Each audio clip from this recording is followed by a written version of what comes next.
कृषि के अंदर रासायनिक उर्वरकों की वजह से कई बीमारियां बढ़ी है, इसलिए किसानों का जो झुकाव है वो आजकल ऑर्गेनिक खेती के ऊपर है।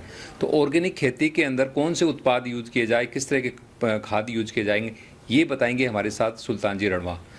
सुल्तान जी, ऑर्गेनिक जो खेती है उसके अंदर किस तरह के खाद या जो पोषक तत्व हैं वो ऐसे क्या मार्केट के अंदर उपलब्ध है, किस तरह के उत्पाद उपलब्ध हैं, उनके बारे में बताइए। ऑर्गेनिक खेती में जो भी प्रोडक्ट जैसे अभी मार्केट में उपलब्ध हैं, जितने भी प्रोडक्ट आपको केमिकल में मिलते हैं, जैसे नाइट्रोजन है, फास्फोरस है, पोटास है, वो सारे के सारे प्रोडक्ट ऑर्गेनिक रेंज में भी उपलब्ध होते हैं। तो जितने भी किसान भाई हैं जो भी हैं, तो आपको सबसे पहले जो प्रोडक्ट जैसे नाइट्रोजन आपको चाहिए, यूरिया आप परचेज करते हैं, तो वो ऑर्गेनिक फॉर्म में भी आती है, फास्फेट भी आती है, ट्राइकोडर्मा भी आती है। तो वो सारे उन प्रोडक्ट को हमें तवज्जो देना चाहिए, न कि रासायनिक को। रासायनिक का बहुत ज़्यादा हमें हमारी धरती पे, हमारे स्वास्थ्य पे, हर तरीके से हमें नुकसान होता है। और सबसे ज़्यादा तो आपका जो बजट है वो बजट ज़्यादा खर्च होता है रासायनिक खेती में। एक भ्रांति है, जिस टाइप की लोगों को बताते हैं भाई जैविक में ज़्यादा खर्चा है, उत्पादन कम है, तो ऐसा कुछ भी नहीं है। उसमें लागत भी कम है और पैदावार बहुत ज़्यादा होती है। जितने भी रिकॉर्ड बने हैं वो सारे रिकॉर्ड दोस्तों जैविक जो खेती है उसके उत्पादों के बने, चाहे गेहूं हो, चाहे गोभी हो, चाहे जो भी फसल जिनके रिकॉर्ड आप देखेंगे वो सारे के सारे किसान जैविक खेती करते हैं और अच्छा खासा उत्पादन ले रहे हैं। जहाँ एक हमारा गेहूं 1700-1800 में बिकता है, मैंने ऐसे किसान देखें 4,500-5 हज़ार रुपये क्विंटल के गेहूँ बेच रहे हैं जैविक खेती करके, और लोग लाइन लगा के खरीद रहे हैं। ऑनलाइन पहले पैसे जमा करवाते हैं, फिर वो प्रोडक्ट लेते हैं। तो हम सबको जैविक खेती की ओर आना चाहिए, वरना। सुल्तान जी, जैविक खेती के अंदर किसान क्या करें, मतलब सिर्फ गोबर का खाद इस्तेमाल करें या बाजार में और भी इस तरह के उत्पाद हैं, वो उन उत्पादों के बारे में बताइए। सिर्फ गोबर के खाद से भी काम नहीं चलेगा, क्योंकि हमारा ताज़ा गोबर होता है, जैसे वो उस गोबर को हम खेती में डालते हैं तो दूसरे साल तीसरे साल रिजल्ट दिखाता है। तो ऑर्गेनिक, जैसे मैं पिछले 8-10 साल से इस फील्ड से जुड़ा हुआ हूँ, तो मैं ऑर्गेनिक खेती की आप शुरुआत करते हैं, उसमें सबसे पहले जो प्रोडक्ट है जिसकी मैं बात करता हूँ, जैसे ये प्रोडक्ट मैं आपको, ये जी प्रोम है और ये 10 किलो का जो पैकेट है, इसमें क्या हो, बेसिक जितने हमारी धरती में अभी क्या हो रहा है कि हम 2-3 प्रोडक्ट पे ही ध्यान देते हैं। नाइट्रोजन डाल दिया, सबसे ज़्यादा तो यूरिया, हम अंधाधुंध यूरिया डालते हैं, तो पौधा बढ़ता तो बहुत तेज़ी से है, लेकिन उसके अंदर पोषक तत्व ताकत वो खत्म हो जाती है। लेकिन ये जो बाल्टी आती है इसमें 8-9 टाइप के पोषक तत्व है, तो वो सारे आप डालेंगे तो एक फसल जो होगी वो मजबूत होगी और स्वास्थ्य के लिए बहुत फायदेमंद होगी। तो ये शुरुआत सबसे पहले इससे ही करनी चाहिए। आप शुरुआत करते हैं, चाहे 2 बीघा में करें, 3 बीघा में करें, 4 बीघा में करें, आप डालें, आप गारंटी के साथ कहते हैं रिजल्ट बिल्कुल भी कम नहीं होगा। पिछले मैं 8-10 साल से इस सिस्टम में देख रहा हूँ, कहीं कोई किसी का रिजल्ट नहीं, बहुत शानदार सबका रिजल्ट है। सुल्तान जी, ये जो 10 किलो की जो बाल्टी है, तो ये कितने मतलब क्षेत्रफल के अंदर काफ़ी सफिशिएंट है?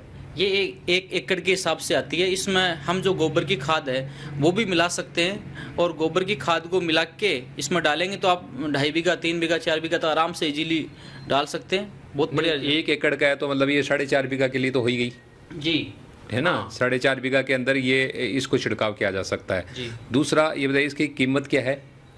कीमत जैसे मार्केट में आप देखेंगे तो हर प्रोडक्ट की कीमत 50% से भी ज़्यादा महंगी दिखाते हैं, लेकिन इसमें हमारा चेंज होता है। जैसे MRP तो हमारी 780 रुपये आती है, लेकिन किसानों के लिए स्पेशल ऑफर है। ये प्रोडक्ट हमारे मार्केट में नहीं मिलता है, हम स्पेशल किसानों के लिए स्पेशल छूट दे के रखते हैं कि किसानों को ये कभी 500, कभी 450, कभी 550 सीजन के हिसाब से हमारे लगातार ऑफर आते रहते हैं। तो एक फिक्स रेट में नहीं बोल सकता कि आज के दिन की ये रेट है। जैसे आज के दिन की रेट 412 रुपये है। अच्छा। लेकिन ये ऑफर चेंज होता रहता कंपनी। तो ये जैसे मान लीजिए ये 400 रुपये का जो खाद है और ये 1 एकड़ के अंदर लग जाता है, तो इससे फसल को क्या क्या फ़ायदा है? फसल में एक तो आपको जितना आपको एक्स्ट्रा जैसे यूरिया डालते हैं और टाइप का आप जहर डालते हैं, उसको डालने की आपको बिल्कुल भी जरूरत नहीं पड़ेगी। ना आपको DAP की जरूरत पड़ती है, ना यूरिया की जरूरत पड़ती है, और इसको भी आप गोबर में मिला के डालें। हर साल ये आपको कम डालना पड़ेगा। जैसे एक बार आप डाल रहे हैं, आपने अंधाधुंध यूरिया इस्तेमाल कर रखा, तो आपको पहले साल डाल रहे हैं, उसके बाद में आपको 4 बीघा, 5 बीघा, और जैसे आप गोबर में मिला के डालेंगे तो इसका बहुत शानदार रिजल्ट है और खर्चा हर बार कम ही आएगा, बढ़ेगा नहीं। तो अच्छा, इसके अलावा जैसे ये आपने एक और ये रखा हुआ है, प्रोडक्ट रखा हुआ है, ये तो बेसिक में आ गया। ये है माइकोराइजा। हाँ, माइकोराइजा प्रोडक्ट है और वैम, ये एक बायो फर्टिलाइज़र है, यानी एक तरह का खाद है। ये जो ज़्यादातर अभी फसलें आ रही है उसमें जड़ों की प्रॉब्लम होती है, पौधे हो चाहे फसल हो, जड़ों की बहुत ज़्यादा प्रॉब्लम होती है, क्योंकि हमें जहर ऊपर से डालते हैं तो बढ़ता तो ऊपर बहुत तेज़ी से है, लेकिन उसकी जड़ कमज़ोर होती है। उसको ये मजबूत करता है जड़ों के लिए। अगर पौधा मान लो 5 इंच से पानी उठा रहा है मान लो, तो उससे 7.5 8 या 1.5 गुना 2 गुना से वो पोषक तत्व खींचता है, वो पानी खींचता है, और एक जड़ संबंधी कोई भी रोग होती है उसका ये इलाज करता है, उसको एक प्रोटेक्ट करता है, एक पूरा जाल बना लेता है। इसमें ये जैसे 4 किलो का आपका पैकेट है, तो ये 4 किलो कितने बड़े खेत के अंदर मतलब ये प्रयोग ये होगा? भी 1 एकड़ के हिसाब से ही है, यानी जैसे बाल्टी है वैसे ही 1 एकड़ के हिसाब से इसको गोबर की खाद में मिला के, और इसमें गोबर की खाद को मिला दिया, इसको मिला दिया, और एक हमारा प्रोडक्ट आता है एडवांस, जो जिसमें ट्राइकोडर्मा आती है, वो भी जड़ के लिए होता है। तो इसको मिला के हम रात भर ऐसे मिला के थोड़ा पानी डाल के छोड़ देते हैं, उसके बाद में आप अगले दिन सुबह इसको डालते हैं, बहुत शानदार रिजल्ट है। यानी कि हर जहाँ जहाँ ये डला उसका शानदार रिजल्ट मिले, वहाँ कोई बीमारी की कोई शिकायत नहीं आई। अगर आप पहले डाल, ज़्यादातर हम क्या करते हैं प्रोडक्ट, जैसे कोई रोग आ गया, जैसे मूंगफली में जड़ गलन का रोग आ गया, जड़ काली हो रही है, तो हम क्या करते हैं जब आने के बाद में हम वो केमिकल इस्तेमाल करते हैं तो वो रुकता नहीं, जितना खराब होना उतना तो हो ही जाता है। आप ऑर्गेनिक करते हैं तो आप पहले से प्रोटेक्ट करें कि भाई ये रोग तो हर साल आता ही आता है, तो उससे पहले हम इसको ट्राइकोडर्मा है, जो ये चीज़ें वैम है, इसको मिला के हम पहले प्रोटेक्ट करेंगे, तो किसी टाइप का रोग आपको खेती को टच नहीं करेगा। तो ये मतलब आपने कहा कि अभी जैसे मान लीजिए मूंगफली की खेती है, मूंगफली के अंदर मैंने देखा है मेरे अपने खेत के अंदर ही काली जड़ होकर के कई मूंगफलियाँ खराब हुई है, तो ये किस समय देना चाहिए? मूंगफली की बिजाई के टाइम ही दे देना चाहिए या क्या मतलब टाइमिंग बताइए?